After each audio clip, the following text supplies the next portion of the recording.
Cuando Jesús se acercaba a los 30 años, José se iba debilitando cada vez más, y vi a Jesús y a María muchas veces con él.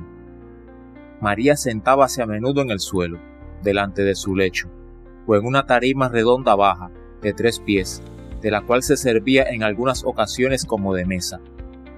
Los vi comer pocas veces. Cuando traían una refección a José a su lecho, era esta de 3 rebanadas blancas como de 2 dedos de largo, cuadradas, puestas en un plato, o bien pequeñas frutas en una taza. Le daban de beber en una especie de ánfora. Cuando José murió, estaba María sentada a la cabecera de la cama y le tenía en brazos, mientras Jesús estaba junto a su pecho. Vi el aposento lleno de resplandor y de ángeles. José, cruzadas las manos en el pecho, fue envuelto en lienzos blancos, colocado en un cajón estrecho y depositado en la hermosa caverna sepulcral que un buen hombre le había regalado. Fuera de Jesús y María, unas pocas personas acompañaron el ataúd, que en cambio iba entre resplandores y ángeles. Hubo José de morir antes que Jesús, pues no hubiera podido sufrir la crucifixión del Señor. Era demasiado débil y amante. Padecimientos grandes fueron ya para él las persecuciones que entre los 20 y 30 años tuvo que soportar el Salvador, por toda clase de maquinaciones de parte de los judíos, los cuales no lo podían sufrir. Decían que el hijo del carpintero quería saberlo todo mejor, y estaban llenos de envidia, porque impugnaba muchas veces la doctrina de los fariseos, y tenía siempre en torno de sí a numerosos jóvenes que le seguían.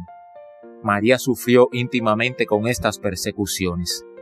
A mí siempre me parecieron mayores estas penas que los martirios efectivos.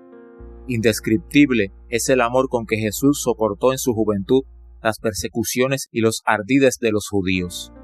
Como iba con sus seguidores a la fiesta de Jerusalén y solía pasear con ellos, los fariseos de Nazaret lo llamaban vagabundo. Muchos de estos seguidores de Cristo no perseveraban y le abandonaban. Después de la muerte de José, se trasladaron Jesús y María a un pueblito de pocas casas entre Cafarnaún y Betsaida, donde un hombre de nombre Leví de Cafarnaún, que amaba a la Sagrada Familia, le dio a Jesús una casita para habitar, situada en lugar apartado y rodeada de un estanque de agua. Vivían allí mismo algunos servidores de Leví para atender los quehaceres domésticos. La comida la traían de la casa de Leví. A este pueblito se retiró también el padre del apóstol San Pedro, cuando entregó a este su negocio de pesca en Betsaida. Jesús tenía entonces algunos adeptos de Nazaret, pero se apartaban con facilidad de él. Jesús ya iba con ellos alrededor del lago y a Jerusalén a las fiestas del templo. La familia de Lázaro de Betania ya era conocida de la Sagrada Familia. Leví le había entregado esa casa para que Jesús pudiera refugiarse allí con sus discípulos sin ser molestado.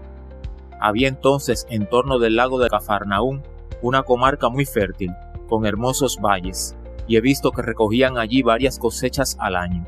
El aspecto era hermoso por el verdor, las flores y las frutas. Por eso, muchos judíos nobles tenían allí sus casas de recreo, sus castillos y sus jardines. También Herodes tenía una residencia. A las mujeres no se les veía de ordinario en público ni en los campos, a no ser las muy pobres, que recogían las espigas de trigo. Se las veía, en cambio, en peregrinaciones a Jerusalén y en otros lugares de oración.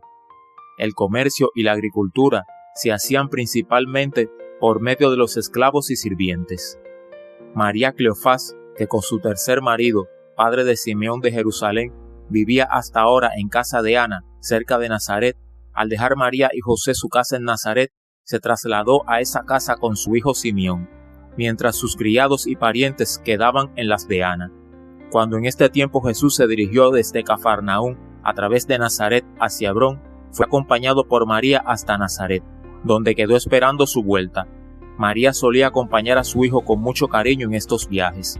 Acudieron allí José Barsabás, hijo de María de Cleofás, habido con su segundo marido Sabas, y otros 3 hijos de su primer marido, Alfeo, Simeón, Santiago el menor y Tadeo, los cuales ejercían oficios fuera de casa.